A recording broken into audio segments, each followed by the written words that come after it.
Hello friends, welcome to our YouTube channel my school.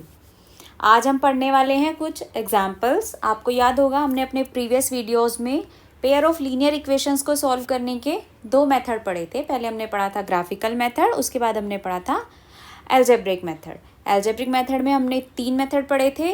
पहला substitution method, दूसरा elimination method और third number cross multiplication method.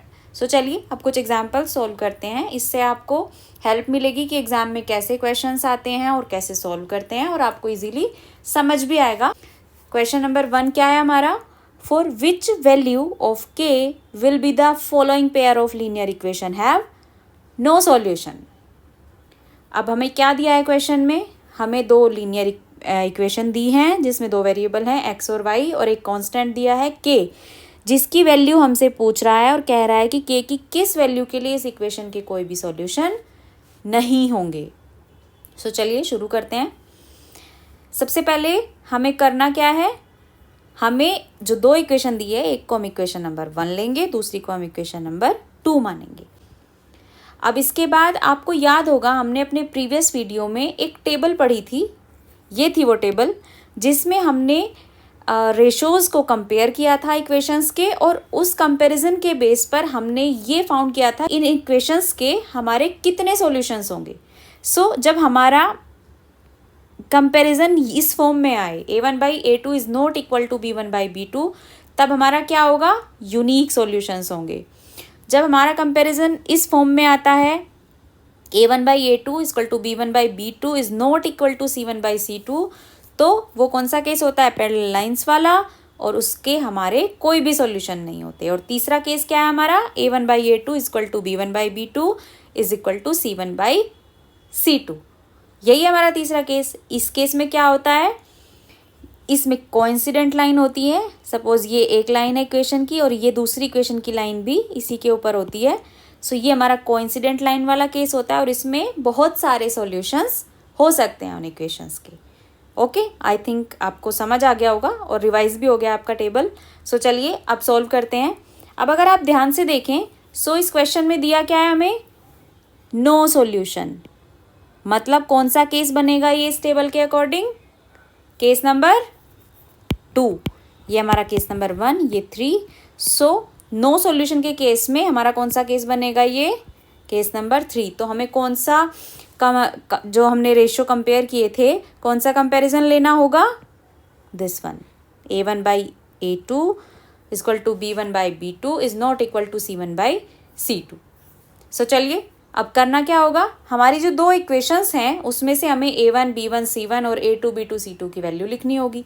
पहले हम equation 1 को जब कंपेयर करेंगे, जनरलाइज फॉर्म ये है हमारा, राइट। सो यहाँ से a1 b1 और c1 की वैल्यू लिख लेंगे।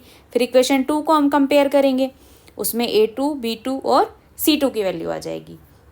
अब हमने टेबल से देख ही लिया है कि हमारा जो नो सॉल्यूशन वाला कंपैरिजन है वो ये है, a1/a2 equal to b1/b2 is not equal to c1/c2। So अब हम क्या करेंगे?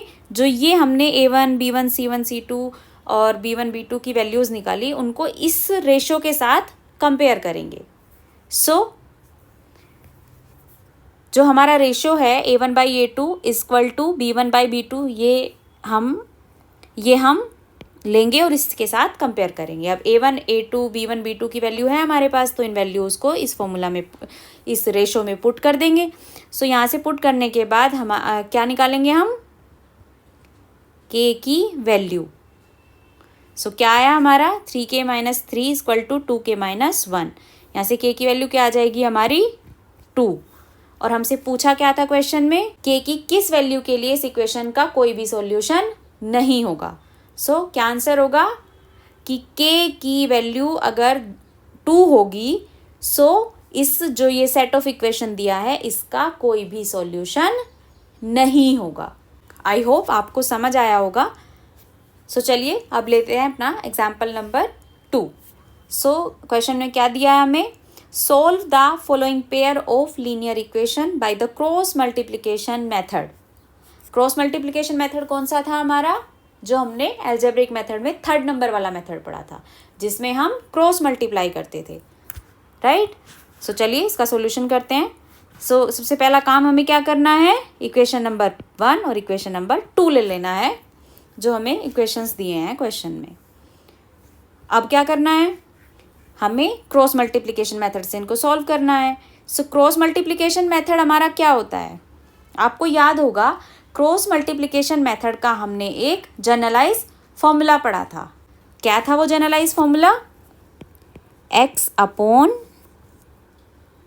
b1 c2 minus b2 c1 is equal to y upon c1 a2 minus c2 a1 is equal to 1 upon a1 b2 minus a2 b1। यही था हमारा generalize formula cross multiplication method का। चलिए अब इसको यहाँ अप्लाई करते हैं। ये क्या है हमारा x, y और 1। x अपॉन ये क्या हो गया हमारा b1 b2 c1 c2 a1 a2 और अगेन b1 b2। अब x अपॉन ये b1 c2 minus b2 c1 equal to y upon c1 a2 minus c2 a1 equal to 1 upon a1 b2 minus a2 b1। यही होगा। अब इसको solve करने पर क्या आया, इसको सॉल्व करने पर आ गया हमारा x upon -2 equal to y अपॉन 5 इक्वल टू 1 अपॉन 1 या फिर 1। अब क्या करेंगे हम यहाँ से x और y की वैल्यू कैलकुलेट करेंगे। वो कैसे करेंगे, इनको कंपेयर करने के बाद। यहाँ से ये टर्म भी x बाई -2 इक्वल टू 1 ले लेंगे हम, और एक हम ले लेंगे y बाई 5 इक्वल टू 1। इससे हमारी y की वैल्यू आ जाएगी, इससे हमारी x की वैल्यू आ जाएगी। तो क्या ही values, x equal to -2 y equal to 5, यही वैल्यूज़ आई हमारी। हमसे क्वेश्चन में क्या पूछा था, यही पूछा था x और y के वैल्यूज़। आई होप आपको ये भी समझ आया होगा। चलिए अब चलते हैं अपने एग्जाम्पल नंबर 3 पर। क्या कहता है हमारा example number 3, the sum of a 2-digit number and the number obtained by reversing the digit is 66. If the digit of the number differ by 2, find the number. How many such numbers are there? आपको ये question पढ़ने में थोड़ा सा लग रहा होगा देखकर कि बहुत डिफ़िकल्ट क्वेश्चन है, बट नो, बहुत ही इजी क्वेश्चन है। देखते हैं इस क्वेश्चन में ये कह क्या रहा है।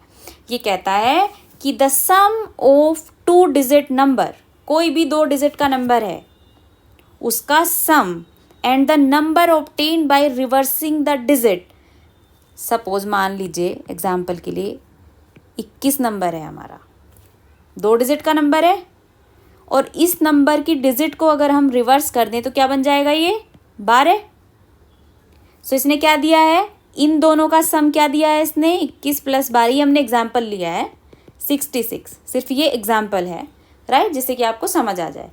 ये इस तरीके से इसने क्वेश्चन में दिया है, राइट। दूसरी चीज़ ने क्या दी है, if the digit of the number differ by 2, अगर नंबर की डिजिट जो हैं वो उनमें 2 का डिफरेंस हो तो नंबर निकालिए, और how many such numbers are there, कितनी पॉसिबिलिटी हो सकती हैं और कितने ये नंबर हो सकते हैं कि इनकी डिजिट्स का सम जो हमारा एक्चुअल नंबर है और उसको रिवर्स करने पर जो आया उसका सम 66 हो, और उनकी डिजिट्स का डिफरेंस जो है वो 2 हो। चलिए सॉल्व करते हैं। मान लीजिए हमारे 2 नंबर हैं, 10th प्लेस वाला नंबर होगा 2 डिजिट में और एक यूनिट प्लेस वाला नंबर होगा। तो वो नंबर हमने ले लिए x और y। 10 प्लेस वाला हमने x ले लिया और यूनिट प्लेस वाला हमने y ले लिया। नंबर क्या बन जाएगा हमारा, xy। पहले नंबर को हम कैसे लिखेंगे, ये तो सिर्फ हमारी डिजिट हुई, एक डिजिट ये और एक डिजिट ये, तो नंबर कैसे लिखा जाएगा, 10x + y। एग्जाम्पल से देखिए, 10 आपको क्लियर होगा। सपोज हमारा कोई भी नंबर है 81, 81 को हम कैसे ब्रेक करके लिखेंगे, 10 × 8 + 1, 8 क्या हमारी 10 डिजिट, तो इसको 10 से मल्टीप्लाई किया, और यूनिट डिजिट ये हमारी 1 जो है ये यूनिट डिजिट है, इसको एज इट इज़ लिखा प्लस करके। इसी तरह अगर 38 नंबर हो कोई, इसको कैसे लिखेंगे, सॉरी ये यहाँ पर 3 होगा, 10 मल्टीप्लाई 3 प्लस 8, राइट। सो इसी तरीके से हमने इस नंबर को लिखा है। ये हमारा 10th डिजिट है और ये हमारा यूनिट डिजिट है, तो कैसे हो जाएगा 10x प्लस वाई, ये लिखा है हमने। सो अब क्या करना है हमें, according to the given condition, जो हमें क्वेश्चन में कंडीशन दी है वो क्या दी है कि एक तो हमारा एक्चुअल नंबर, ये हमारा अब एक्चुअल नंबर हो गया जो हमें गिवन है, और इसको रिवर्स करने पर, रिवर्स कैसे करेंगे, जो यूनिट डिजिट है वो 10th डिजिट बन जाएगी, जो 10th डिजिट है वो यूनिट डिजिट बन जाएगी। तो ये वो नंबर क्या हो जाएगा हमारा, ये नंबर, ये हमारा एक्चुअल नंबर है और ये हमारा रिवर्स करने पर जो नंबर आया वो नंबर है। तो क्या दिया है कि इनका सम जो है वो 66 है। इसको हम सॉल्व करेंगे तो क्या आएगा सॉल्व करने पर, 11x plus 11y equal to 66, so x plus y equal to 6। अब ये क्या बन गया, ये हमारी एक इक्वेशन बन गई जो हमें नॉर्मल क्वेश्चंस में दी होती है, लीनियर इक्वेशन। सो इसको हमने मान लिया इक्वेशन नंबर 1। सो अब हम अपनी दूसरी कंडीशन लेंगे जो क्वेश्चन में दी है। दूसरी कंडीशन क्या दी है कि इनकी डिजिट्स का डिफरेंस जो है वो 2 होगा, यही दिया है। सो उसके हिसाब से क्या इक्वेशन बन जाएगी, एक डिजिट हमारी x है और एक y है। भाई ये जो डिजिट है हमने सिर्फ इनको सपोज माना है कि माना x 10th डिजिट है और माना y यूनिट डिजिट है, या फिर माना y 10th डिजिट है या माना x यूनिट डिजिट है। सो हमें पता नहीं है कि कौन सी 10th डिजिट है और कौन सी यूनिट डिजिट है। यहाँ पर सिर्फ 2 पॉसिबिलिटी हैं। कितनी पॉसिबिलिटी हैं, 2 इस नंबर को बनाने की। सो हमने दोनों पॉसिबिलिटी लिख ली कि या तो x minus y equal to 2 हो सकता है, भाई डिफरेंस दिया है इसमें डिजिट्स का, या फिर क्या हो सकता है y minus x y equal to 2। So ये इक्वेशन नंबर 2 हो जाएगी, इक्वेशन नंबर 3 हो जाएगी। ओके, सो हम दोनों कंडीशन को लेकर चेक करेंगे, 1 और 2 को लेकर भी चेक करेंगे, 1 और 3 को लेकर भी चेक करेंगे। सो चलिए पहले 1 और 2 को लेकर हम चेक कर लेते हैं कि हमारा क्या आंसर आता है। अब इसको हम सॉल्व करेंगे एलिमिनेशन मेथड से। एलिमिनेशन मेथड क्या था जो हमने पढ़ा था, एलिमिनेट करना, 2 वेरिएबल में से एक वेरिएबल को हम एलिमिनेट करेंगे, देन हम दूसरे की वैल्यू कैलकुलेट करेंगे, राइट। सो इक्वेशन नंबर 1 था हमारा ये हमारा इक्वेशन नंबर 2 था, पहली कंडीशन हमने ली जिसमें x minus y equal to 2 होगा। सो क्या आ जाएगा, y से y कैंसिल आउट हो जाएगा, इसको प्लस करेंगे। सो ये क्या होगा 2x इक्वल टू 8, यहाँ से x की वैल्यू क्या आ जाएगी 4, तो एक तो हमारे पास आ गई x की वैल्यू 4। सो इस वैल्यू को हम इक्वेशन नंबर 1 में पुट कर देंगे तो y की वैल्यू आ जाएगी, y की वैल्यू क्या आ गई हमारी 2। सो जब y की वैल्यू 2 आई तो हमारा नंबर क्या बनेगा, x को हमने पहले केस में क्या लिया था, x था हमारा 10th डिजिट नंबर, 10 डिजिट थी और ये y क्या था, ये थी हमारी यूनिट डिजिट। सो नंबर क्या बन जाएगा 42, ये होगी हमारी कंडीशन नंबर 1। अब हम क्या लेंगे इक्वेशन नंबर 1 और 3 को, जैसे हमने सेम 1 और 2 को लिया था 1 और 3 को लेंगे, क्योंकि दूसरी इक्वेशन की हमारे पास 2 पॉसिबिलिटी हैं। इसको भी हम सेम एलिमिनेशन मेथड से सॉल्व करेंगे। सेम 2 इक्वेशन लिया हमने, यहाँ पर भी प्लस अगर इनको करें ये कैंसिल आउट हो जाएगा, 2y इक्वल टू क्या आ जाएगा हमारा 8, y इक्वल टू 4। अब यहाँ से हम x की वैल्यू निकालेंगे, y की वैल्यू को इक्वेशन नंबर 1 में पुट करके, x की वैल्यू क्या आ जाएगी 2। सो नंबर क्या बन गया हमारा, अब इस केस में x क्या है हमारा 10th डिजिट और y क्या है हमारा यूनिट डिजिट। सो नंबर क्या हो जाएगा हमारा 24।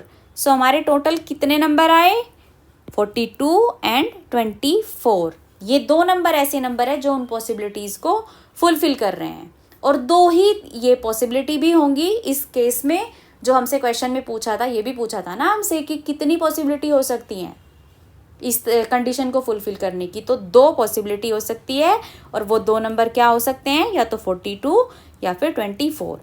अगर आप कंडीशन चेक करना चाहें तो क्या कंडीशन दी थी हमें क्वेश्चन में कि 42 प्लस 24 इनका सम क्या दिया था हमें 66 आ रहा है, तो पहली कंडीशन तो प्रूव हो जाती है। दूसरी क्या दी थी कि डिजिट्स का डिफरेंस 4 माइनस 2 इक्वल टू 2। सो दोनों कंडीशन हमारी फुलफिल हो जाती हैं। यहाँ से। सो ये दोनों हमारे वो 2 नंबर होंगे जो इन कंडीशन को फुलफिल करते हैं।